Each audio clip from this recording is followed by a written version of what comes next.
Bonjour à tous et bienvenue à Loin de Sans Foot, saison 3, épisode 34. Olivier Brett avec vous en compagnie de Jean Gounel et Sidney Fowell. Messieurs, comment ça va? Ça va, ça va. Ouais. Très bien, merci. Là, on va régler ça. Là. Les hésitations en début d'émission, à savoir comment ça va. Moi, j'ai un paquet de questions pour vous. Les auditeurs aussi. Puis vous embrayez pas avec comment ça va. Comment on va se rendre à la fin de cette émission-là? Bon. Là, non, simplement. La Ligue des champions est de retour. Le championnat canadien, on est en finale. Il y a Zlatan qui s'autoproclame meilleur joueur de la MLS. J'espère que ça va bien. Puis j'espère qu'on va être capable d'embrayer parce qu'il faut traiter de tous ces sujets-là. Commençons d'abord. On va y aller dans le vif du sujet parce que généralement, on se retrouve en fin d'émission puis on est bousculé par le temps. Arrangeons-nous pour régler ça déjà en partant. La Ligue des champions. On a dit que c'était facile à prédire. On a dit que les groupes étaient assez bien dessinés d'avance. On va revenir peut-être sur ces prédictions-là. En fin d'émission, il y a une question qui nous a été posée là-dessus, mais je veux savoir le résultat le plus surprenant de la dernière semaine. Champions League, début de la phase de groupe.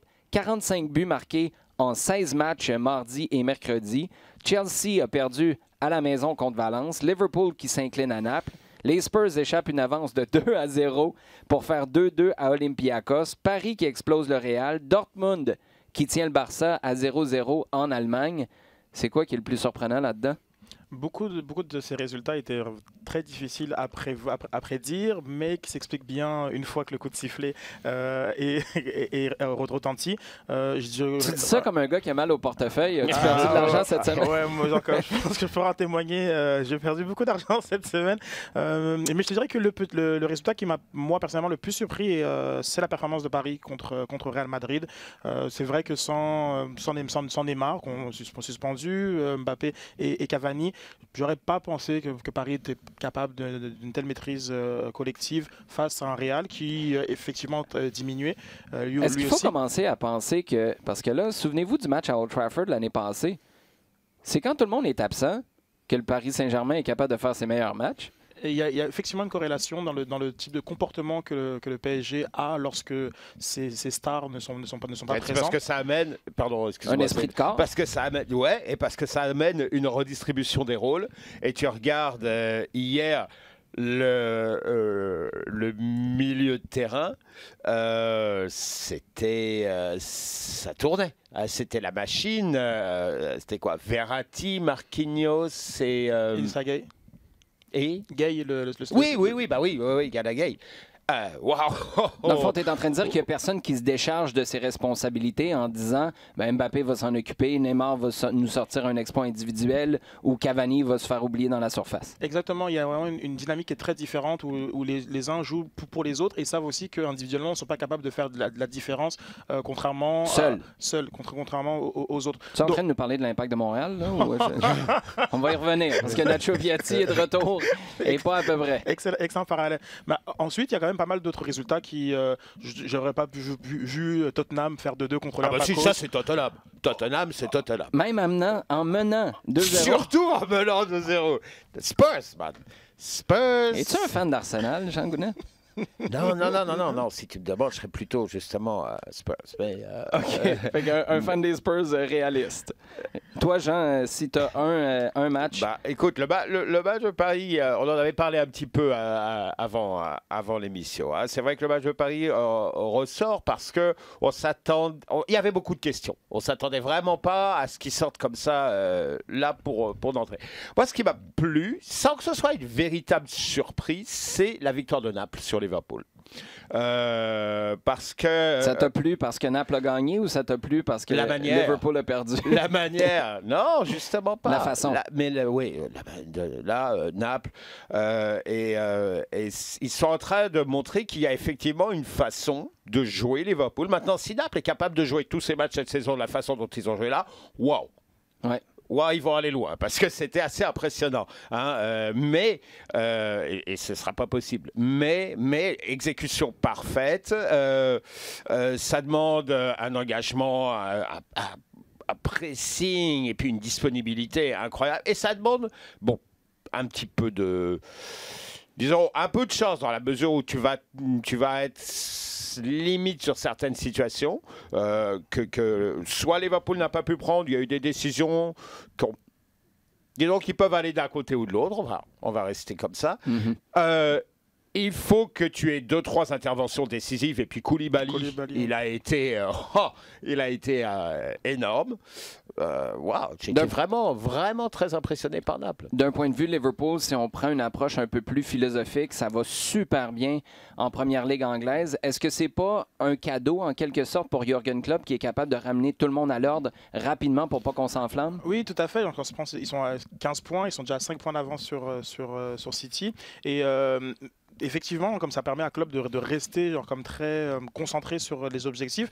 En même temps, quand je parle de résultats qui s'expliquent très bien après le coup de sifflet, Liverpool, ils ont pris quasiment 0 point ou 1 point à l'étranger l'an passé en campagne de Ligue des Champions. Donc, a fait le plein en Anfield, mais sur la route, c'était compliqué. Naples l'avait déjà fait, puisqu'ils étaient dans le même groupe l'an passé. Donc, est-ce que c'est un résultat qui handicape Liverpool sur le long terme? Non. Mais ça reste une très belle performance. Et aussi dans la manière, je pense que au niveau de l'attaque, que ce soit Salah, il y avait beaucoup d'imprécisions, et je pense que dans un autre jour, ce sont des buts cadeaux qu'ils ont ratés. Tu parles de la manière, Jean, et tu viens de faire allusion à Manchester City en championnat, l'écart qu'il y a avec Liverpool. Sid, parle-moi un petit peu, parce que je t'ai vu commenter là-dessus sur les réseaux sociaux, le match la fin de semaine dernière face à Norwich. Écoute, en parlant de philosophie puis de se tenir à ce qu'on fait bien, notre ADN, c'est une chose de le dire, ça, mais après ça, de le faire sur la plus haute scène de club en Angleterre, c'est un autre dossier. Quel courage de jouer de cette manière-là. Oui, genre comme Daniel Clark, qui est le coach allemand de Norwich. Donc le faire et de maintenir son cap. Parce qu'ils ont pris 4-0 en première journée Liverpool contre Norwich. Et très rapidement, on peut se dire, la marche entre la division 2 et la division 1 ne permet pas d'imposer notre même style de jeu. Et non, contre Manchester City, j'invite tout le monde à regarder. J'ai mis une petite vidéo sur les sorties de balles de Norwich. Je pense que dans ce niveau de jeu, on a l'impression de voir le Bayern de Pep d'ailleurs, ou genre comme un Barça. C'est hallucinant, la capacité à gérer la pression, les sorties de balles, les triangles qu'ils ont fait par Norwich. Et je trouve qu'on a un coach qui tord le cou à beaucoup d'idées reçues, parce que son effectif 1 pour 1... Avec de nombreux absents. Avec, en plus, beaucoup de joueurs qui, normalement, ne sont pas dans ton 11 au départ, ni même dans les 14 que tu vas rentrer dans le match. Oui, mais les gars, tout le monde sait que Norwich, c'est le Paris Saint-Germain de l'Angleterre. C'est la meilleure équipe quand les meilleurs ne sont pas là. Puis il y a des gros absents. C'est mon non, mais ça veut dire que c'est une philosophie qui est appliquée vraiment de façon générale et que tu vas faire pouvoir faire rentrer un tel ou un tel. C'est pas une philosophie qui dépend de 2 ou 3 gars. Tu veux dire, c'est le club, l'équipe au complet. Et c'est vrai, chapeau. Ouais, et allez voir ces séquences qui ont été mises sur les réseaux sociaux, sur Twitter, entre autres, par Sydney, parce que c'est impressionnant. Le pressing de City arrive et ce serait suffisant pour étouffer certaines des meilleures défenses d'Europe. Et celle de Norwich reste très calme. Impressionnant à voir. Allez faire un petit tour sur Internet pour voir ça. On parlait du... J'aimerais juste souligner, comme c'est la première journée de Ligue des Champions, et le retour, moi personnellement ça me met des frissons dès que j'entends la musique classique de la Ligue des Champions, et des nombreux tifos magnifiques, que ce soit à Dortmund où ils ont fait avec des confettis, ils ont réussi à faire le BV, c'était magnifique. À Olympiakos, quelle ambiance, j'ai trouvé ça hallucinant. À Paris, c'était Paris Ligue des Champions, Parc des Princes, c'est aussi toujours très très intéressant, et c'est ça aussi le foot. On parle beaucoup de foot moderne, on parle beaucoup d'autres aspects. Et ce qu'on sait maintenant, c'est que ça va faire le tour du monde sur les médias sociaux, et je pense que les clubs en sont conscients, et les clubs permettent à leurs supporters, à la limite, aident ou subventionnent leurs supporters, parce que tu sais que ton branding, là, si tu es le Borussia Dortmund, je l'ai vu passer comme toi, j'ai fait « wow ». Et c'est là où c'est des moments importants et des moments qui font un grand bien à l'image de marque partout sur la planète pour des clubs comme ceux-là. C'est sûr que c'est quasiment... tu dis « joue en Allemagne », tu dis « ah, j'aimerais bien aller voir un match à Dortmund ». Oui, tout à fait. Mais c'est un bon point comme lequel je n'ai pas pensé. Absolument. C'est cette concurrence aussi entre supporters qui était un peu différente. Avant, on se tapait dessus. Mais là, il y a cette concurrence dans le qui va mettre la plus grosse ambiance, qui va envoyer le plus gros message et la plus belle image. Et très impressionné de cette première journée de Ligue des Champions. J'ai hâte à plus. Un excellent point. On va rester dans le foot moderne parce qu'on vient d'en parler avec cette réalité des médias sociaux. On en a parlé la semaine dernière avec une réalité un peu plus triste, celle de Bury, qui a été... on a mis la clé sous la porte du club. Bolton s'en est bien tiré. Là, il y a une autre victime du foot moderne ou de la réalité de 2019. C'est la Coupe de la Ligue en France, Jean. Oui, oui.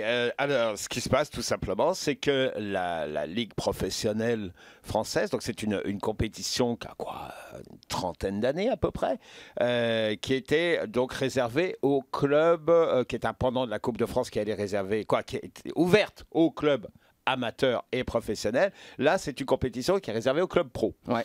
Donc, des grosso modo, trois premières divisions françaises. Avec des tours, c'est-à-dire que les meilleurs clubs de D1 rentrent qu'après un ou deux tours, comme ça se fait en Angleterre. En Angleterre, c'est beaucoup plus vieux que ça. Et qui est donc fait pour garder quelque chose... disons, c'est présenter le foot de haut niveau, une compétition de coupe de haut niveau, avec des clubs professionnels, avec la ligue qu'ils gèrent, donc de façon à ce que ça puisse être retransmis à la télé et que ce soit un produit de bonne qualité. Hein. C'était un petit peu ça l'idée au départ, c'est que ce soit un produit télévisuel. Or, il se trouve qu'il n'y a plus preneur et qu'à partir de l'année prochaine, c'est terminé parce qu'il n'y a plus de diffuseurs. Plus personne n'est intéressé à diffuser cette compétition-là. Il y a eu des projets de modifier, de refaire une mini-coupe entre les 8 meilleurs clubs qui aurait eu lieu durant la trêve hivernale. Là-dessus, on a dit non très très vite. Une autre compétition qui commencerait régionalement, disons, diviser le tableau en France en 4 secteurs et puis aller au bout dans chaque et puis avoir les 4 meilleurs pour une sorte de mini-tournoi. Ça marche pas non plus. Donc tu dis, finalement, on arrive pas mal au bout et qu'on peut plus vendre,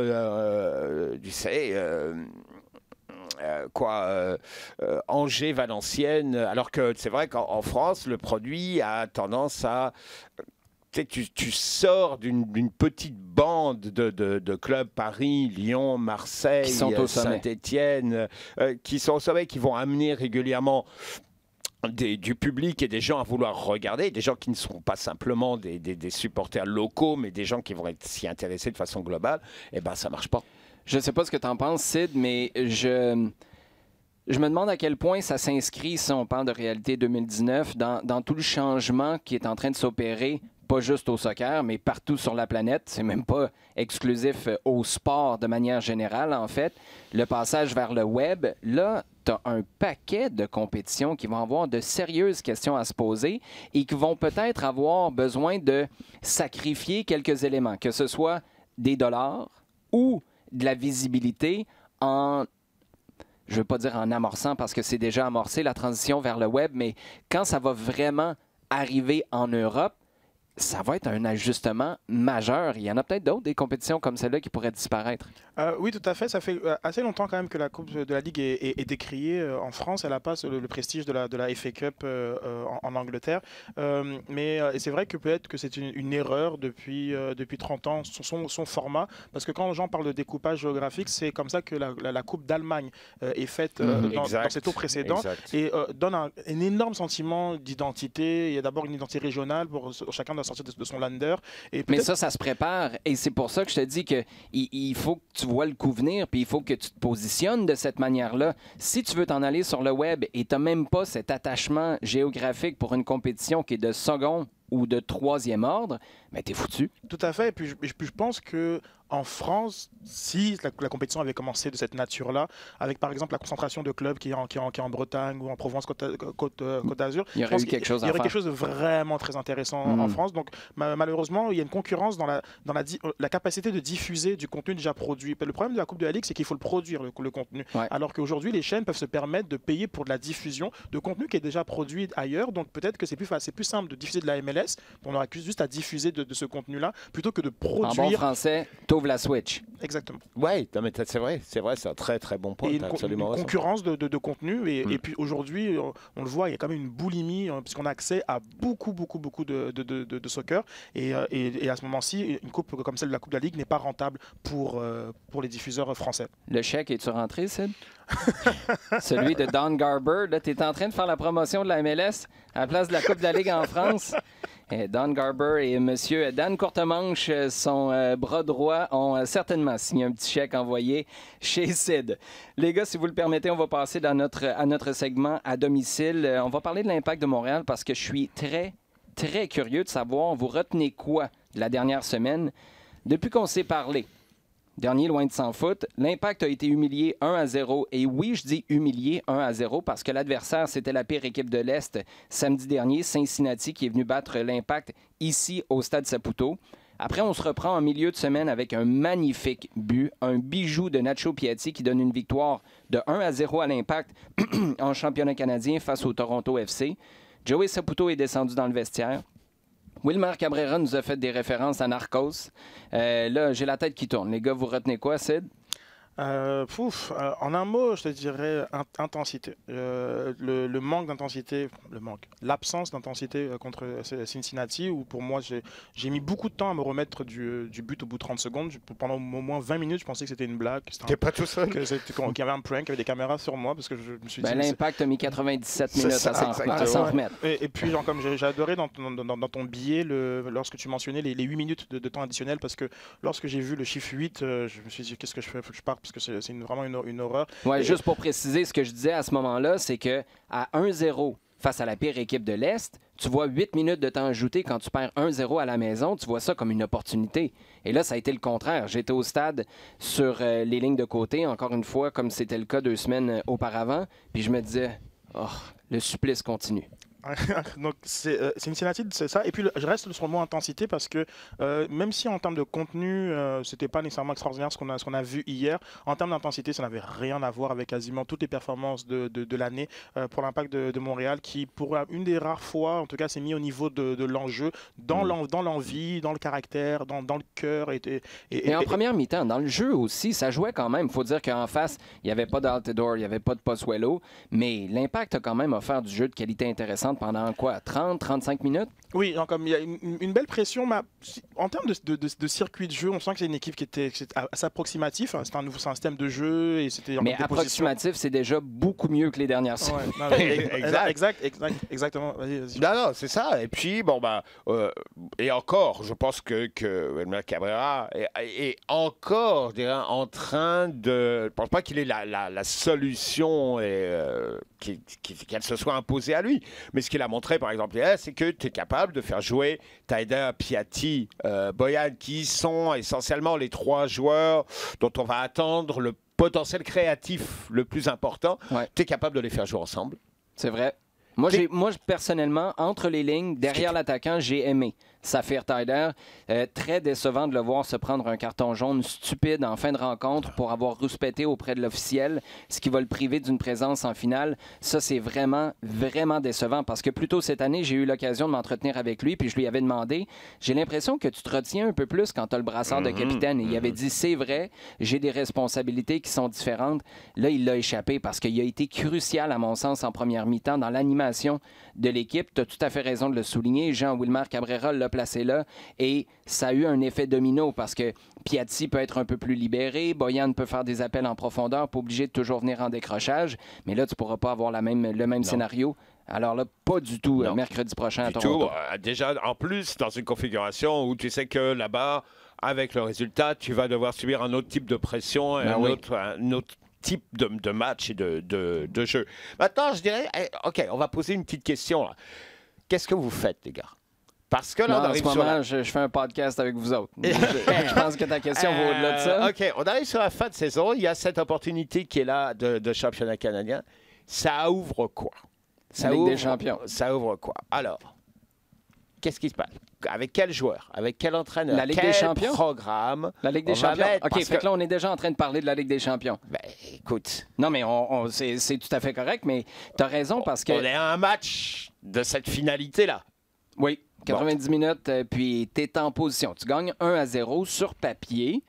Tu devrais être très heureux de ce résultat-là. Maintenant, dans les faits, je pense que ça va être pas mal plus compliqué la semaine prochaine.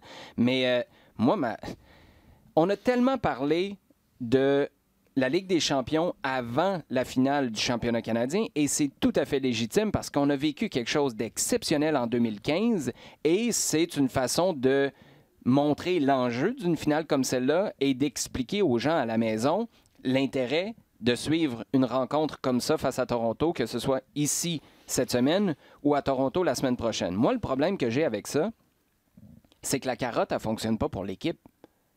Il y a quoi, une douzaine de gars qui sont soit sans contrat ou qui ont des options qui restent en suspens en vue de l'an prochain.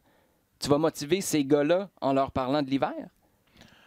Pas facile. Mais je pense que la carotte, elle est beaucoup plus pour les supporters et pour un espèce de renouveau en termes que ce soit de marketing ou de discours, et que c'est plus à ce niveau-là qu'il y a une forme d'importance pour la Ligue des Champions. L'importance à court terme, c'est juste d'avoir un trophée supplémentaire. On va pas se cacher que peut-être qu'il n'y a aucun plan sportif pour la Ligue des Champions, et je ne dirais pas que c'est correct, mais dans les circonstances, c'est compréhensible.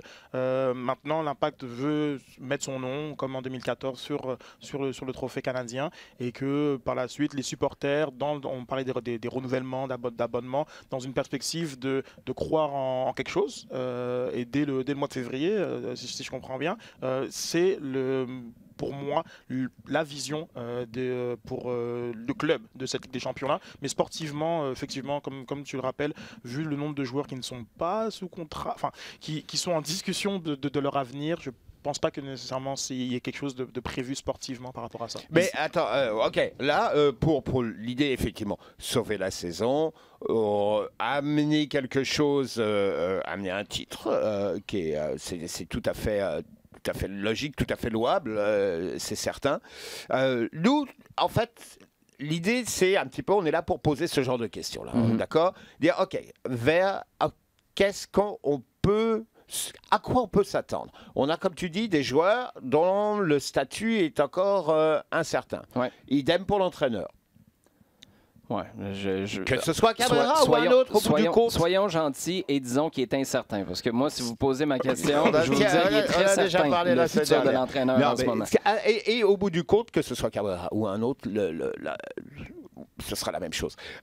Tu vas avoir un entraîneur qui va quand même, parce que là, même Cabrera, il a des effectifs qui n'est pas le sien. Il va vouloir amener une certaine personnalité, un certain nombre de décisions. Il va peut-être faire des choix. Je suis obligé de t'arrêter mi-course, par contre. Toi, tu vois Wilmar Cabrera encore Non, là, je ne vois pas. Je dis l'un ou l'autre. Mais si tu amènes un nouvel entraîneur... La prochaine personne, on recommence. Oui, absolument. On recommence la même chose. Oui. Et on recommence. Non, c'est clair. OK. Ce qui veut dire, donc, un changement d'effet. Quoi? Une nouvelle évolution dans l'effectif, avec une préparation spécifique pour la Ligue des Champions, comme Sid disait, puisqu'elle commence plus tôt. Et donc, dès le début de la saison prochaine, tu rentres dans le rythme des 3 matchs par semaine. Ouais. De mémoire, ça réussit pas trop bien aux équipes qui vont loin en MLS. Parce que généralement... Là, tu nous as fait un setup, Jean Gounel. Ce que tu voulais surtout nous dire, c'est que l'Impact veut peut-être pas aller en Ligue des Champions. Je dis pas peut-être pas, parce que forcément, c'est quelque chose de magique. Non, mais ce que je veux dire, c'est que ça n'a pas le upside en bon français voilà ce qu'il faut on se rappelle en 2015, parce que ça avait été difficile aussi en 2015 après la Ligue des Champions. Exact. Et voilà ce à quoi il faut aussi, je dis pas s'attendre, mais il faut être conscient que ça peut arriver. Si le Toronto FC a eu de la misère. Dans le Toronto, je t'en parle pas. Seattle n'avait pas très bien fait non plus. Je veux dire, voilà. Or, après les 2 saisons qu'on vient de voir, je pense que voilà, on ne veut pas se mettre dans une situation d'avoir un début de saison MLS pourri. Mais Jean, je te rejoins vraiment sur la préparation accélérée en vue d'un match en février, mais il ne faut pas considérer que l'Impact va faire un parcours en Ligue des Champions non plus, parce que Toronto... La seule affaire qui pouvait être plus triste que Jean qui nous dit que ça pourrait être néfaste pour la saison prochaine de faire la Ligue des Champions, c'est toi qui nous dis qu'on va la faire, mais en plus, on n'ira pas loin. Non, mais c'est parce que comme Toronto a connu un ils sont allés jusqu'au bout. De misère, mais c'est parce qu'ils sont allés jusqu'au bout. Ouais. Et puis l'Impact aussi a été affecté parce qu'ils sont allés jusqu'au bout. Mais là, si t'embarques dans cette compétition-là... C'est pour aller au bout. c'est ce que tu veux faire. Oui. Maintenant, comme qu'est-ce que tu vas faire sur le terrain, c'est différent. Les gens comme l'Impact peuvent rapidement sortir contre une équipe du Costa Rica, puis on passe à autre chose. C'est vrai, mais rapidement aussi, tu sais, 1 ou 2 exploits, un bon résultat sur la route, puis tu te retrouves 2-3 rondes plus loin. Ouais. On vient en disant, OK, on a cette discussion-là parce que c'est la finalité, que maintenant, elle est tangible, cette finalité. D'accord? Donc, après mercredi prochain, on y sera, dans cette réalité-là, ou pas. Mais c'est tout à fait possible et voilà ce qui va pouvoir peut-être aussi être un des sujets de discussion durant l'hiver. Qui s'en vient. Il va en avoir quelques-uns, j'ai l'impression, des sujets de discussion pendant l'hiver. Un de ceux qui a retenu notre attention au cours des derniers jours, c'est Zlatan Ibrahimovic, qui est allé d'une citation. Tu sais, il n'est pas habitué, le gars, des citations choc. Lui qui vient de s'auto-proclamer meilleur joueur de l'histoire de la MLS. À 48 buts en 52 matchs depuis son arrivée l'an dernier, 49 départs sur ces 52 matchs-là. Est-ce que Zlatan a raison? Et en tout cas, il a un sacré dossier. Parce que lorsqu'il a fait cette citation, on s'est dit encore Zlatan fait du Zlatan.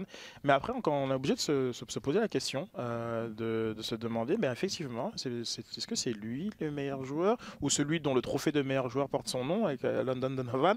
Oui, Zlatan a quand même un cas, mais c'est trop tôt. C'est trop tôt. Je pense que la saison de les Galaxy doit finir sur un trophée pour que cette discussion-là ait un sens. Sinon, peut-être le plus grand attaquant que la Ligue ait connu dans son point par but et point par match, peut-être, mais meilleur joueur de l'histoire, comme sans aucun trophée. Mais s'il gagne la MLS Cup? La question se pose, oui. Et même se répond sûrement que oui, effectivement. Je crois que l'élément que Sid a amené, pour moi, il est fondamental, c'est la durée. C'est la durée, et c'est vrai que... Ouais, mais les mauvaises langues te diraient que Landon Donovan est resté ici parce qu'il ne voulait pas aller de l'autre côté ou ça ne fonctionnait pas de l'autre côté. Parce que ça ne marchait pas, non, je suis d'accord. C'est vrai. mais c'est vrai que Landon Donovan, non seulement on aime ou on n'aime pas, on met certains bémols à ce qu'il a fait, c'est vrai. N'empêche qu'il est resté et qu'il a permis à Galaxy, c'était une équipe magique. Il y en a pas eu beaucoup quand même d'équipes qui ont amené quelque chose. En dehors du phénomène Beckham, mais il y a quand même eu quelque chose de magique autour de cette équipe qui a fait qu'elle a été archi dominante en MLS pendant plusieurs saisons. Et il était vraiment un des joueurs essentiels, même fondamentaux. C'est intéressant parce que dans cette équipe. Quand tu présentes Landon Donovan, là, il vient de me venir en tête l'image des comparaisons qu'on fait au hockey avec les grands joueurs du passé chez le Canadien ou même chose au baseball en NFL. Puis ce qu'on vient toujours qu'à se demander, c'est mais ces gars-là, dans la réalité d'aujourd'hui, est-ce qu'ils auraient été comparables au top de leur sport? Mais la MLS, j'ai l'impression qu'on se pose cette question-là, mais on a juste à remonter 5 ou 6 ans en arrière. On n'a pas à remonter dans les années 90 ou dans les années 80 parce que Landon Donovan, là aussi, la question se pose. Lui ou Joseph Martinez? Lui ou Zlatan Ibrahimovic? Tu sais, tu l'amènes en 2019 avec ses qualités de ce temps-là. Qu'est-ce que ça donnerait? Ça montre, Sid, à quelle vitesse la MLS évolue depuis quelques années. C'est hallucinant. Hallucinant. Et effectivement, c'est vrai qu'avec le recul dans ce jeu de comparaison fictive. On n'y arrive jamais. Non, mais on peut vraiment penser que Zlatan aurait encore plus cassé la Ligue il y a quelques années. Véritablement. Ah oui, je le voyais même pas dans ce sens-là, mais ça, t'aurais... Écoute, là, je reviens. Combien j'ai dit tantôt? 48 buts en 52 matchs? Il y a 7 ans. C'est si lui avait 7 ans de moins. Contre Shavard Thomas, là, en défense chez l'Impact. Non, mais on jase, là. Tu te rappelles? Les gars, fascinant de voir la vitesse à laquelle cette MLS avance. On va y aller avec nos sujets chauds, si vous le permettez, parce qu'il y en a quelques-uns qui sont fort intéressants. Je veux vous entendre là-dessus. D'abord, on commence avec la situation des gardiens de but chez l'Impact. Étienne Bélanger nous demande, Diop a bien fait en championnat canadien. Est-ce que ça remet en perspective les plans pour les gardiens de but? Et là, c'est le bout intéressant. Pas pour la semaine prochaine, pas pour la fin de la saison, pour l'an prochain. À ton sens, est-ce que Evan Bush, on doit revoir ce poste-là en vue de l'an prochain?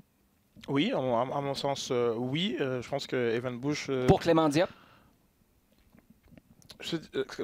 Pour Clément Diop, donc, je pourrais dire que je ne sais pas. Mais genre, comme je pense que Bush doit être parmi les joueurs en concurrence parce que je le dis souvent, j'attends un peu plus du gardien. Et on voit avec Diop comment il influence. Je pense qu'il a une influence très positive sur le comportement de la défense. Et puis, genre, comme dans le tour précédent contre une équipe de Canpiel, bon, c'est plus facile de se dire bon, ben, qu'est-ce que ça vaut contre une équipe de MLS. Puis là, on le voit contre Toronto où sa manière de communiquer, sa manière de prendre l'espace dans la surface de réparation et puis aussi sur la ligne, hein, qui est quand même la grosse qualité d'Evan Bush. Il a fait de gros arrêts, Clément Diop, face à Toronto. Exactement, et puis c'est pas nécessairement des arrêts qu'on pensait qu'il avait dans son bagage. Donc moi, tout simplement, que Bush soit mis en concurrence, je te dirais que moi, ça m'irait. Est-ce que c'est Clément Diop qui serait parmi les joueurs en concurrence avec Bush? Pas certain, mais il faut absolument que le club. Je pense que le club doit sortir Evan Bush de son piédestal et lui permettre aussi, genre comme à lui, genre comme de montrer que tu dois te bagarrer pour ta place et que c'est pas un acte. C'est ça. Je crois que la question, elle est là. C'est que pendant des années, Bush a été, par moments, on dirait à juste titre d'ailleurs, totalement indéboulonnable. Il n'y avait même pas de réflexion sur le poste. Hein. Il y avait Bush, tu savais que ça commençait là. Aujourd'hui, c'est vrai, et c'est une discussion qu'on a quand même qui revient. Ça fait 2-3 fois qu'on en parle. Ouais, je pense que là, aujourd'hui, il est temps que ça rentre dans la réflexion. De se dire, OK, qu'est-ce qu'on fait là maintenant à ce poste-là? Il est clairement temps qu'il y ait une concurrence ouverte et qu'il y ait une réflexion qui aille là-dessus, qui aille au-delà Alors, je pense qu'il y a une question à se poser qui est de dire, OK, qui va être numéro 1 l'année prochaine, peut-être? Ben, tu sais quoi? Qu'il faut aller là. Je trouve ça intéressant parce que pour moi, cette question-là, je me la poserai pas. Parce que j'irai avec Evan Bush, j'irai pas avec Clément Diop parce que c'est trop 40 sous pour une pièce. Tu vas probablement aller chercher quelques éléments plus intéressants avec l'un que tu n'auras pas avec l'autre ou vice-versa. Par contre, la certitude d'un gars comme Evan Bush, tu sais ce qu'il va te donner. Il te donne la même chose en moyenne, là, année après année. Est-ce que c'est top? Non. Est-ce que c'est mauvais? Ça, j'achète pas ça non plus. Non. Je sais qu'il y a ses détracteurs, mais j'achète pas que c'est un mauvais gardien, Evan Bush. Mais c'est là qu'il faut que tu fasses rentrer James Pantemis, pas Clément Diop. Parce que quand Bush va partir, si tu le remplaces par Diop, dans 1 an et demi, on se repose la même question à l'âge où Diop a. Et c'est là où je pense que il faut utiliser les 2 dernières années de contrat ou peut-être juste la dernière année de contrat de Evan Bush pour faire rentrer un jeune gardien. Sinon, on s'en va droit dans le mur avec, dans 2 ans ou dans 3 ans, le même scénario qu'on a eu cette année avec Maxime Crépeau qui part pour rien et qui va réussir ailleurs. Ça, ce serait une catastrophe monumentale. Tout à fait d'accord. Je pense qu'il ne faut pas que l'histoire se répète dans ce cas de figure. Donc il faut un plan. Je trouve que c'est tout à son honneur à Clément Diop d'être resté très professionnel durant l'année. Ça, c'est vrai. Il n'a aucune vague. Durant 2 ans. Durant 2 ans, ouais. Il a fait aucune vague. On l'a toujours vu travailler extrêmement fort aux entraînements. Et puis lorsque l'opportunité lui est donnée, il montre que c'est un gardien très solide. Donc, et puis pour moi, en tout cas, c'était l'arrêt de l'année. Et je pense que l'arrêt qu'il a fait, j'oublie le nom, je pense que c'est le jeune Canadien qui fait la reprise de volée, mais c'est un arrêt spectaculaire. J'ai rarement vu un arrêt de telle qualité. Donc bravo à Clément Diop pour ça. Et pour l'an prochain, pour moi, il faut que ce soit James Pantemis parce que ça va faire 3 ans que le gars n'a pas joué. C'est hallucinant. Tu n'as pas d'équipe réserve. Il va arriver quoi avec lui? Et si tu donnes la chance à quelqu'un qui tout d'un coup t'offre quelque chose d'intéressant, peut-être que tu peux finir l'année avec l'équivalent d'un Clément Diop ou un autre gars qui viendrait à ce poste-là. Tu as Jason Beaulieu aussi qui pourrait peut-être faire le travail. Si Pantemis, à la fin de l'année 2020, tu trouves qu'il est capable de sauter dans le bain, mais tu peux échanger. Evan Bush, il va encore valoir quelque chose dans cette ligue-là. Un Américain, gardien, avec beaucoup d'expérience, qui ne gagne pas une fortune. 300 000, c'est un salaire correct, mais ce n'est pas le plus dispendieux des gardiens en MLS. Pour la dernière année de contrat, je pense que tu pourrais te faire un peu de place sur ta masse salariale et l'échanger pour quelque chose d'intéressant. Bref, situation des gardiens de but qui va être fascinante encore une fois l'année prochaine. Pour un poste qui a, comme tu le disais, Jean, pas beaucoup bougé au cours des dernières saisons. Il me semble qu'on en a parlé beaucoup. Hein? C'est un gardien numéro 1, indéboulonnable, mais dont on jase toujours. l'Impact de Montréal, on adore ça. Raphaël, maintenant, nous dit vous avez mentionné dans un épisode précédent, c'était la semaine passée, que le classement final des groupes en Ligue des champions était prévisible, étant donné le tirage au sort. Avec les résultats surprenants de la première journée, est-ce que vous avez changé d'idée et, le cas échéant, qui va causer la surprise? Avez-vous changé d'idée, les gars, quand vous regardez les groupes, là? Non. Non, 6 matchs. Tu vois pas le Real Madrid se retrouver en Ligue Europa, non? 3-0 à Paris. Pas de Neymar. Ça devrait être terrible. Ça arrive. T'as pas vu Bruges, C'est de l'a dit tout à l'heure. Prends Liverpool. J'ai pas vu ce match-là. Je te Prends confirme Liverpool ça. en phase de groupe l'année dernière. Franchement, bof. Ils font rien en déplacement. Ils se qualifient. Ils sortent du groupe. Ça, parce que c'est Liverpool. Hein.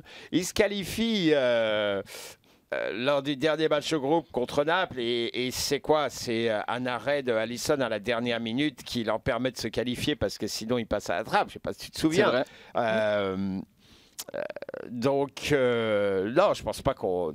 On a vu l'année dernière que les perfs peuvent être assez inégales chez Liverpool, mais chez pas mal d'autres clubs aussi, durant la phase de groupe. Et au bout du compte, au bout de 6 matchs, ça va ressortir. Et ce sont à peu près les mêmes qui vont ressortir.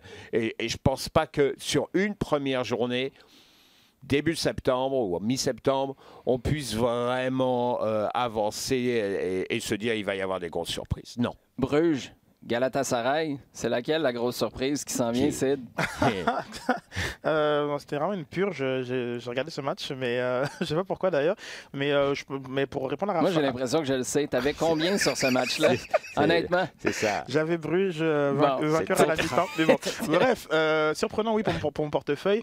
Mais non, je pense qu'on n'a pas non plus dit on n'a pas prédit le classement 1-2, mais on prédisait quand même que les deux premiers seraient C'était assez facile de savoir qui allait progresser au prochain tour.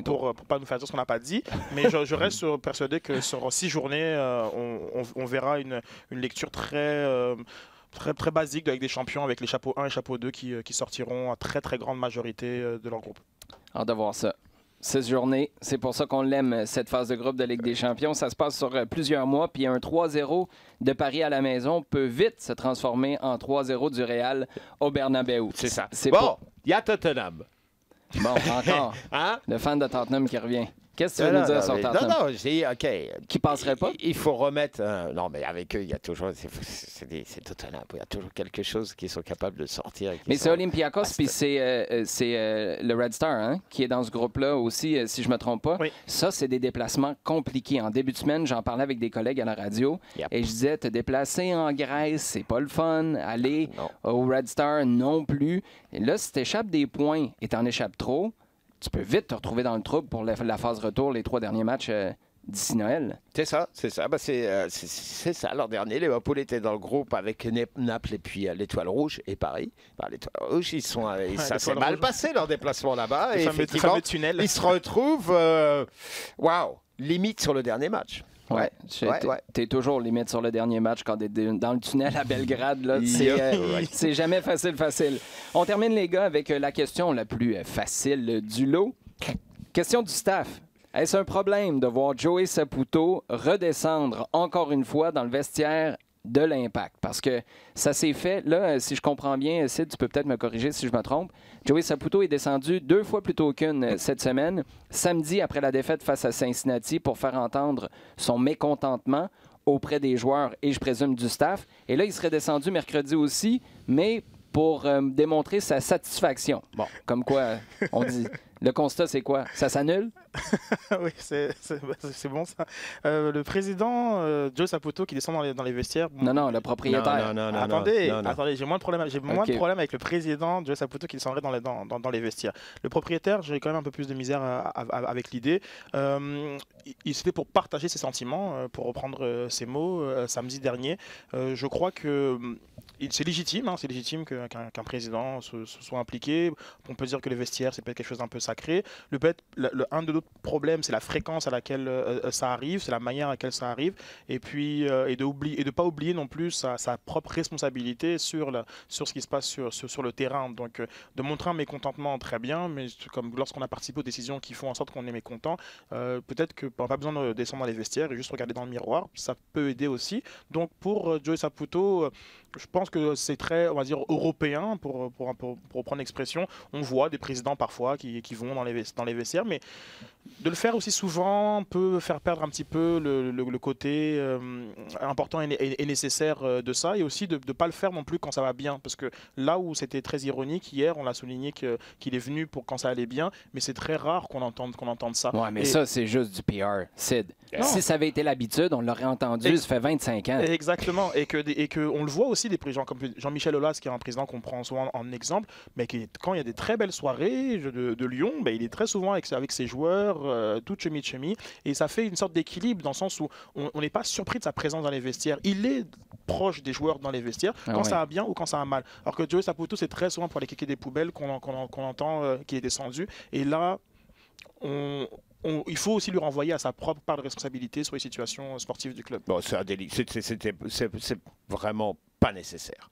Moi, c'est pas nécessaire. Effectivement, on l'a souligné. D'abord, il n'est plus président. Il va dire quoi que quelqu'un ne sait pas déjà dans ce vestiaire-là? Voilà, exactement. Je crois que c'est pas la peine, après Cincinnati, de descendre pour passer un coup de gueule. Donc, on sait très bien. Il y en avait un quand il était président. Il y en avait au moins un par an. Un dont on était au courant. Exact. Je vois pas la nécessité, d'autant que il y a quand même quelqu'un maintenant qui doit être et qui ne le fait pas d'ailleurs, qui serait à sa place, qui est Kevin Gilmour, qui lui reste tout à fait donc qui laisse une certaine distance par rapport à ça. Non, franchement, je trouve que c'est pas très délicat, quoi, clairement. Mon problème avec cette situation-là, c'est que ça sape l'autorité de tout le monde. Wilmar Cabrera, il est au bout de 4 matchs. Yeah. Tu rentres, il y a besoin de papa qui descend dans le vestiaire pour régler les choses avec les enfants. Mais il ne faut pas oublier, tu le disais tout à l'heure, Joey Saputo était là avec Vassili Kremanzidis et Kevin Gilmour au moment d'avoir la discussion, à moins que j'ai manqué quelque chose, là, c'est ce que j'ai compris, d'avoir la discussion avec Wilmar Cabrera pour l'embaucher. Là, c'est au bout de 4 matchs, il faut descendre. C'est comme l'année passée, lorsqu'au bout de 11 matchs de Rémi Garde, Joey Saputo descend dans le vestiaire. Après, Kevin Gilmour, tu passes par-dessus sa tête pour passer les messages en fin de campagne aussi.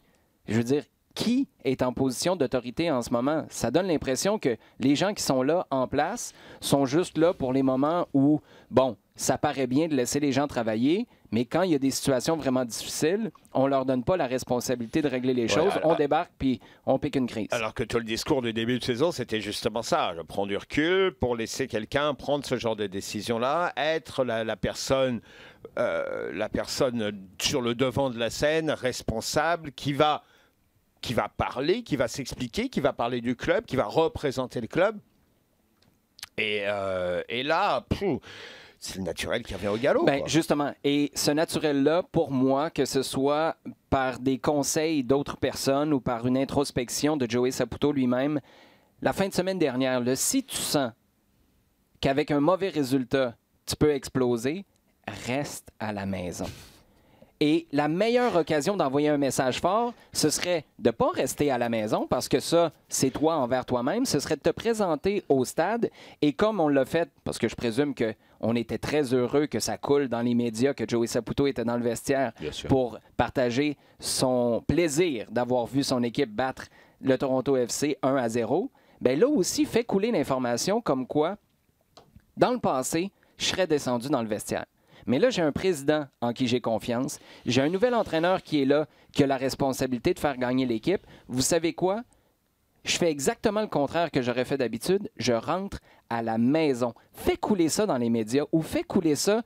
Fais-le comme tu veux, mais envoie ce message-là que tu, à la tête de l'organisation en tant que propriétaire, tu choisis de faire les choses différemment. Je pense que cette occasion-là, dans une situation catastrophique parce qu'une défaite face à Cincinnati la fin de semaine passée, c'est catastrophique pour tes supporters, pour le spectacle, pour la course aux séries que là, on doit oublier. Mais je pense que les gens se seraient dit, mais vous savez quoi? Au moins, il y a quelque chose qui a changé dans cette bâtisse-là. Et malheureusement, Sid, c'est pas le constat qu'on a après la dernière semaine. Non, et encore moins dans tout le contexte du départ de Nick DeSantis, et genre comme le dit l'émogeage de Rémi Garde, où véritablement on est renvoyé à cette idée que tout est contrôlé par Joey Saputo. Donc je pense que c'était pas du tout, le timing n'était pas bon malgré les circonstances qui effectivement sportivement, c'est comme de perdre contre Cincinnati de cette façon-là, très bien, mais il faut qu'il sorte de cette casquette comme du fan numéro 1. Il n'y a personne au Québec qui n'est pas au courant que Joey Saputo est celui qui a l'impact de Montréal le plus à cœur. Maintenant, en tant que propriétaire désormais, non, le recul doit être visible. Et c'est peut-être même du marketing, effectivement, du PR, mais ce recul-là doit être visible et communiqué pour qu'on puisse se dire que l'équipe est en train de basculer dans un nouveau cycle qu'il a amorcé lui-même en prenant la décision de nommer un président. Oui, et qui a amorcé lui-même et pour lequel on doit lui donner énormément de crédit. Là, le problème, c'est que c'est un nouveau cycle avec les mauvaises habitudes du passé. Là, c'est ça, c'est que ça revient, alors que justement, c'est quelque chose qui devrait être tellement, tellement exceptionnel, et je dirais même plutôt dans le positif. Tu devrais le voir une fois lorsque l'équipe gagne un trophée ou quelque chose comme ça, pas quand tu sais très bien qu'elle est au fond du fond. Oui. C'est clairement quelque chose. Après le match de Cincinnati, tout le monde est au courant que personne ne cherche à se cacher, personne ne va dire oh, ça va pas bien du tout. Non, on sait très bien que là, l'équipe est au plus bas qu'elle a jamais été. Messieurs, toujours un plaisir de jaser avec vous. On se donne rendez-vous la semaine prochaine. On va voir ce qui s'est passé d'ici là. Des petites visites dans le vestiaire ou pas de visite dans le vestiaire. Bref, moi, je vous confirme que je serai ici pour une visite en studio. Bien hâte de vous retrouver. Merci à vous d'avoir posé vos questions sur Twitter tout au long de la semaine. Vous pouvez le faire encore une fois au cours des prochains jours avec le hashtag LDSF. Vous pouvez consulter le contenu sur le rds.ca/balado-diffusion ainsi que sur les applications RDS et iHeartRadio.